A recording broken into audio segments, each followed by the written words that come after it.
Assalamualaikum warahmatullahi wabarakatuh. Innal hamdalillah nahmaduhu wa nasta'inuhu wa nastaghfiruh wa na'udzu billahi min shururi anfusina wa sayyiati a'malina. May yahdihillahu fala mudhillalah wa may yudlil fala hadiyalah. Wa ashhadu an la ilaha illallah wahdahu la syarikalah wa ashhadu anna Muhammadan abduhu wa rasuluh. Ya ayyuhalladzina amanu taqullaha haqqa tuqatih wa la tamutunna illa wa antum muslimun. Ya ayyuhan nasu taqu rabbakumul ladzi khalaqakum min nafsin wahidah wa khalaqa minha zawjaha wa batha minhuma rijalan katsiran wa nisaa'a wattaqullaha alladzi tasaaluna bihi wal arham innallaha kana 'alaikum raqiba. Ya ayyuhalladzina amanu taqullaha wa qulu qawlan sadida yuslih lakum a'malakum wa yaghfir lakum dhunubakum wa man yuti'illaha wa rasulahu faqad faza fawzan 'azima. Amma ba'du fa inna asdaqal hadithi kitabullah wa khairal huda huda nabiyyina Muhammadin sallallahu alaihi wasallam wa syarral umuri muhdatsatuha fa inna kulla muhdatsatin fid dini bid'ah wa kulla bid'atin dhalalah wa kulla dhalalatin finnar. Wa usalli wa usallim ala nabiyyina Muhammadin wa ala alihi wa sahbihi ajma'in. Hadirin jamaah Jumat yang dimuliakan Allah Subhanahu wa taala. Allah menurunkan hujan kepada para hambanya sesuai dengan kadar yang paling baik untuk kehidupan para hamba. Allah turunkan hujan serintik demi serintik, setahap demi setahap, agar mereka bisa memanfaatkan hujan yang Allah turunkan. Sebagian terserap di dalam tanah dan sebagian mengalir di sungai, sebagian ditadai oleh manusia, mereka bisa memanfaatkan dengan maksimal. Demikianlah bagaimana gambaran Allah menurunkan rizki kepada para hambanya. Allah turunkan rizki secara bertahap. Allah turunkan rizki sedikit demi sedikit, yang itu merupakan kondisi yang paling nyaman dan paling cocok untuk para hamba. Allah tidak turunkan hujan sebagaimana layaknya air terjun. Allah tidak turunkan hujan sebagaimana layaknya banjir yang datang secara tiba-tiba. Kita bisa bayangkan, andaikan hujan itu diturunkan oleh Allah sebagaimana layaknya air terjun, mungkin akan banyak sekali bangunan-bangunan yang ada di muka bumi ini yang hancur. Demikian pula ketika Allah datangkan air sebagaimana layaknya banjir bandang, mungkin akan ada banyak sekali makhluk yang binasa. Hal yang sama juga terjadi pada rizki yang Allah berikan kepada para hambanya. Allah Subhanahu wa taala turunkan rizki secara bertahap agar itu menjadi kondisi yang terbaik bagi para hamba yang menerimanya. Allah Subhanahu wa taala tegaskan di surat Asy-Syura, "Walau basatallahu ar-rizqa li'ibadihi labaghaw fil ard walakin yunazzilu biqadarin 'ala ma yasha." Andaikan Allah Subhanahu wa taala melapangkan rizki kepada para hambanya seluas-luasnya, la baghaw fil ardi, tentu mereka akan bertindak melampaui batas di muka bumi. Walaki yunazzilu biqadarin ma yasha, namun Allah taala turunkan rezeki itu sesuai dengan kadar yang Dia kehendaki. Innahu bi'ibadihi khabirum basir, sesungguhnya Dia zat yang maha mengetahui dengan detail, maha mengetahui apa yang ada pada kondisi hambanya. Karena itulah jamaah dimuliakan Allah Subhanahu wa taala, jika kita menyadari Allah berikan rizki kepada para hambanya dengan kadar tertentu, dan itu sesuai dengan kondisi yang terbaik bagi para hamba, maka berbeda-beda antara satu wilayah dengan wilayah yang lain, berbeda-beda antara satu hamba dengan hamba yang lain. Ada sebagian di antara hamba yang dia diberi oleh Allah rizki yang banyak dan dia bisa memanfaatkannya dengan maksimal, hidupnya hidup dengan baik. Sebaliknya ada sebagian di antara hamba yang diberi oleh Allah Subhanahu wa taala rezeki dengan jumlah yang mungkin lebih sedikit, dan itu yang terbaik baginya. Sebagaimana bisa kita lihat di masing-masing daerah punya curah hujan yang berbeda-beda. Ada daerah yang memiliki curah hujan yang banyak karena memang kondisi itu cocok baginya, dan ada daerah yang mungkin curah hujannya lebih sedikit, dan bahkan ada daerah yang jarang sekali mendapatkan hujan. Demikianlah kondisi yang Allah berikan kepada para hambanya. Karena itulah jamaah dimuliakan Allah, Nabi SAW memberikan sebuah nasihat akan bahaya sebuah penyakit yang diistilahkan oleh para ulama dengan penyakit istibta'. Apa itu penyakit istibta'? Ingin cepat sukses sebelum waktunya. Hanya karena penyakit semacam ini, banyak sekali manusia yang kemudian mengkonsumsi sesuatu yang haram karena dia kejar target sebelum saatnya. Dia pengen cepat punya rumah, dia pengen cepat punya kendaraan, dia pengen cepat kelihatan orang yang sukses, sampai kemudian dia menggunakan cara yang dilarang oleh syariat. Dalam sebuah hadis yang diriwayatkan oleh Ibnu Majah, Abu Dawud dan yang lainnya, Nabi SAW pernah bersabda, "Inna ruhal kudus qad nafatha fi raw'i." Sesungguhnya Ruh Kudus, Jibril alaihissalam, membisikkan dalam hatiku, "Innahu lan tamuta nafsun hatta tastawfiya rizqaha." Sesungguhnya tidak ada satupun jiwa yang mati sampai dia telah menggenapkan seluruh jatah rizkinya, wa tastaqbila ajalaha, dan dia telah memenuhi seluruh ajalnya. Sehingga dari sini kita bisa lihat bahwa yang namanya rizki itu berbanding lurus dengan ajal yang Allah berikan kepada hamba. Sepanjang dia hidup, pasti Allah Subhanahu wa taala akan memberikan jatah rizki baginya. Lalu Nabi SAW memberikan sebuah nasihat, "Fala tastabti'u anha." Janganlah kalian memiliki sifat istibta'. Bagaimana bentuk sifat istibta' itu? Ingin cepat kaya, ingin cepat sukses, ingin cepat mendapatkan sesuatu sebelum waktunya. Dan kita bisa lihat, hampir semua maksiat yang dilakukan oleh manusia dalam urusan muamalah, sumbernya adalah penyakit istibta'. Baik transaksi riba atau transaksi gharar, mereka yang praktek judi online, mereka yang melakukan praktek korupsi, mengambil harta yang bukan haknya, dan segala upaya yang dilakukan oleh manusia dalam mendolimi orang lain karena dia ingin mendapatkan sesuatu sebelum waktunya. Nabi SAW ingatkan, "Fala tastabti'u anha." Janganlah kalian punya penyakit istibta', ingin cepat mendapatkan sesuatu padahal belum waktunya. Kita bisa saksikan banyak sekali orang yang mungkin belum saatnya punya rumah, akhirnya dia nekat dengan melakukan transaksi KPR ribawi. Banyak orang yang mungkin belum waktunya punya kendaraan, sehingga dia melakukan praktek leasing ribawi. Banyak orang yang ingin naik pangkat dan jabatan, tapi dia lakukan dengan cara yang tidak normal. Dia mungkin main sogok dan seterusnya. Banyak orang yang belum saatnya menang proyek, namun kemudian dia ketika mengikuti tender, dia bermain di belakang dengan kemudian memberikan suap kepada petugas dan seterusnya. Semua itu terjadi kenapa? Karena dia ingin mendapatkan sesuatu, ingin sukses sebelum waktunya. Rasulullah SAW ingatkan bahwa yang namanya rizki sudah ada jatahnya. Sehebat apapun usaha manusia untuk mendapatkannya, pasti tidak akan menggeser jatah rizkinya.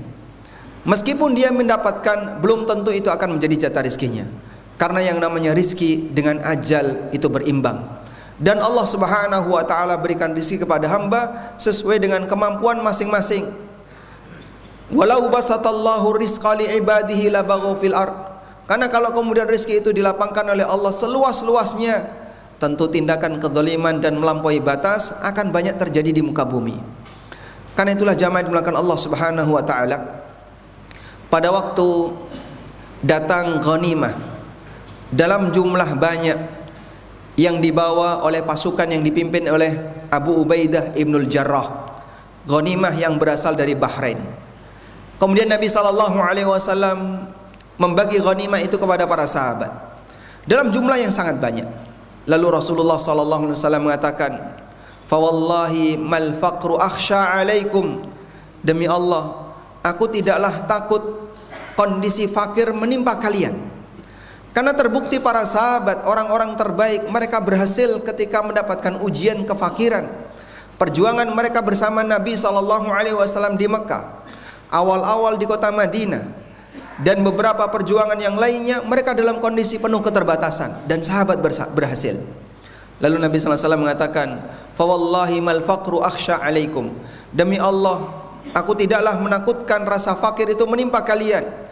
Walakin akhsha alaikum an tubsata lakumud dunya. Tapi yang aku khawatirkan adalah ketika dunia itu dibentangkan untuk kalian, fatanafasu kama tanafasuha. Lalu kalian berlomba untuk mendapatkannya sebagaimana orang masa silam berlomba untuk mendapatkannya. Dan kalau sudah dalam kondisi seperti itu, fatahlakun kama halaku, maka kalian akan menyimpang dari agama sebagaimana yang terjadi pada umat-umat sebelum kalian. Dan demikianlah realitanya jamaah. Banyak sekali penyimpangan yang terjadi dalam masalah agama. Sebabnya adalah karena manusia ingin mendapatkan sesuatu sebelum waktunya. Lalu Nabi SAW memberikan sebuah pesan, khudhu ma hulla wada'u ma hurrim. Tinggalkan apa yang dihalalkan, tinggalkan apa yang diharamkan, dan ambillah apa yang dihalalkan oleh Allah Subhanahu wa taala. Itulah batasan hukum. Di sini ada realita dan di sana ada hukum. Bagaimana sikap yang benar? Halal haram telah ditetapkan. Maka kita sebagai mukmin yang sadar akan ada kehidupan yang kedua. Kehidupan di mana kita akan dimintai pertanggungjawaban oleh Allah Subhanahu wa taala. Nabi SAW memberikan saran, khudhu ma hulla, ambillah apa yang dihalalkan, wada'u ma hurrim, dan tinggalkan apa yang diharamkan. Hadirin yang dimuliakan Allah Subhanahu wa taala, ada sebuah kisah berkaitan dengan bagaimana para sahabat memahami konsep rizki semacam ini. Pernah satu ketika Ali bin Abi Thalib radhiyallahu anhu menyediakan sebuah harta yang beliau niatkan harta ini akan dikasihkan kepada orang yang dia kenal, namanya si A. Kemudian harta itu ditaruh di luar. Benda itu ditaruh oleh Ali bin Abi Thalib di luar. Tiba-tiba si A ini mengambil benda tadi. Si A mengambil benda itu tanpa sepengetahuan Ali. Artinya status perbuatan si A, dia telah maling benda itu, dia telah mencuri benda tersebut. Maka dicarilah siapa yang mengambil, akhirnya ketangkap, ternyata yang mengambil adalah si A, dan kemudian benda itu pun diambil karena dia, si A ini telah membawa benda itu dengan cara yang tidak legal. Lalu apa yang dikatakan oleh Ali bin Abi Thalib? Beliau menyampaikan ketika si A ini ketangkap, aku sudah punya rencana untuk memberikan benda ini kepada dia. Andaikan dia sabar, maka dia akan bisa mendapatkannya dengan cara yang halal. Tapi karena dia nggak sabar, dia ambil harta itu dengan cara yang haram. Artinya begini jamaah, anggaplah jatah rizki kita misalnya, dari mulai lahir sampai kita mati totalnya adalah 1 triliun misalnya. Dari 1 triliun jatah rizki yang Allah sediakan untuk kita dari mulai kita lahir sampai kita mati, apabila 1 triliun itu kita sabar dan kita hanya membatasi diri dengan yang halal, pasti semuanya akan dipenuhi oleh Allah dengan jumlah segitu, dan gak ada yang bernilai dosa. Namun ketika sang hamba itu gak sabar, lalu dia mengambil sesuatu yang haram, tetap 1 T gak bakalan geser, cuman mungkin warnanya ada yang berbeda. Andaikan dia sabar dan dia hanya mengambil yang halal, semuanya berwarna hijau misalnya, gak ada yang bernilai dosa. Tapi begitu dia mengambil yang haram, mungkin ada yang berwarna merah, ada yang berwarna hitam, ada yang berwarna coklat, ada syubhat yang dia ambil, ada haram yang dia ambil, tetap nggak geser, cuman ada bagian yang dia dapatkan dengan cara berdosa. Karena rizki tidak bisa digeser jamaah. Allah Subhanahu wa taala telah tetapkan rizki itu.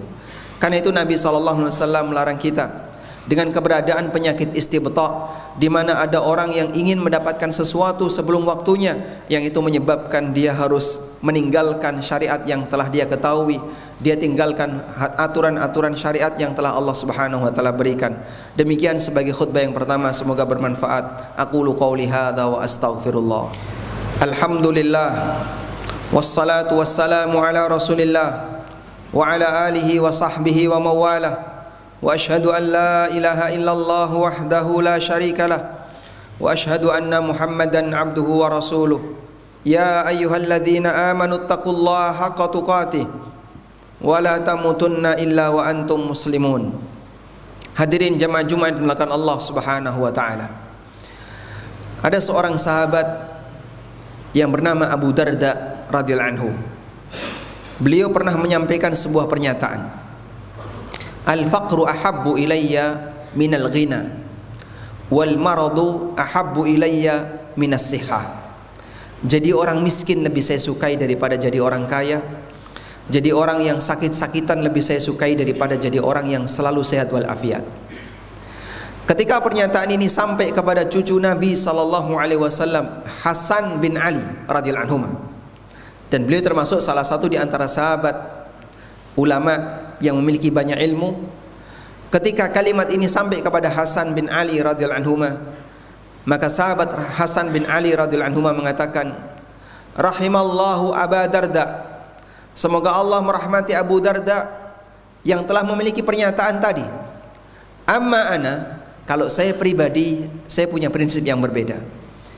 Kemudian beliau menyampaikan sebuah pernyataan yang sangat indah, layak untuk kita ingat-ingat sebagai pesan bagaimana cara para sahabat untuk menjadi seorang hamba yang qanaah di hadapan Allah Subhanahu wa taala. Beliau mengatakan, manittakala ila khairi ikhtiyarillahi lahu lam yatamanna syai'an. Barang siapa yang pasrah terhadap pilihan terbaik yang Allah berikan kepadanya, maka dia tidak akan berangan-angan untuk mendapatkan sesuatu yang tidak dia dapatkan. Barang siapa yang pasrah, manittakala ila khairi ikhtiyarillahi lahu, barang siapa yang pasrah terhadap pilihan terbaik yang Allah berikan kepadanya, lam yatamanna syai'an, maka dia tidak akan berangan-angan untuk mendapatkan sesuatu yang tidak dia miliki. Karena dia merasa cukup dengan apa yang diberikan oleh Allah Subhanahu wa taala. Itulah qanaah. Dan orang yang memiliki qanaah disebut oleh Nabi SAW sebagai manusia yang paling beruntung. Karena kebahagiaan itu ada di batin, bukan yang sifatnya dirasakan oleh fisik. Sehingga Rasulullah SAW pernah mengatakan, qad aflaha man aslama wa ruziqa kafafan wa qanna'ahu Allahu bima a'ta. Sungguh beruntung orang yang aslama, yang dia punya akidah yang benar, dia seorang muslim. Wa ruziqa kafafan, dan dia diberi rizki oleh Allah yang cukup sehingga dia enggak perlu meminta-minta kepada orang lain. Walaupun bisa jadi secara materi tidak lebih banyak dibandingkan orang lain, tapi dia cukup untuk hidupnya. Wa qanna'ahu Allahu bima ata, dan dia diberi oleh Allah hati yang qanaah terhadap rizki yang telah Allah berikan kepadanya. Karena siapa yang qanaah jamaah ibarat orang yang menjadi raja. Sebagaimana kata Imam Asy-Syafi'i rahimahullahu taala, idza ma kunta dza qalbin qanu fa anta wa malikud dunya sawa. Kalau kau punya hati yang qanaah, maka dirimu dan raja dunia sama saja. Karena dia merasa telah dicukupi semuanya oleh Allah Subhanahu wa taala. Kita mohon kepada Allah Subhanahu wa taala, semoga Allah jadikan hati kita hati yang qanaah, hati yang selalu merasa kaya, hati yang selalu bersyukur kepada Allah Subhanahu wa taala, dan merasa puas dengan apapun yang diberikan oleh Allah Subhanahu wa taala kepada kita. Allahumma salli ala Muhammad wa ala ali Muhammad kama sallaita ala Ibrahim wa ala ali Ibrahim innaka Hamidum Majid. Allahumma ighfir lil mu'minina wal mu'minat wal muslimina wal muslimat al ahya'i minhum wal amwat innaka sami'un qaribun mujibu da'awat ya qadiyal hajat. Allahumma inna nas'aluka al-huda wat tuqa wal afafa wal ghina. Allahumma aminna fi awtanina wa aslih a'immatana wa wulata umurina wa a'inhum ala tanfidhi amanatihim. Allahumma arzuq lahum wuzara as-salihin wa bitanata as-salihin. Rabbana atina fid dunya hasanah wa fil akhirati hasanah wa qina adzaban nar. Wa sallallahu ala nabiyyina Muhammadin wa ala alihi wa sahbihi wa sallam. Wa akhiru da'wana anil hamdulillahi rabbil alamin. Wa qumu ila salatikum. Haji Furoda bareng Ustadz Amin Nurbait hanya $18.000. Hubungi 0812 9090 4331.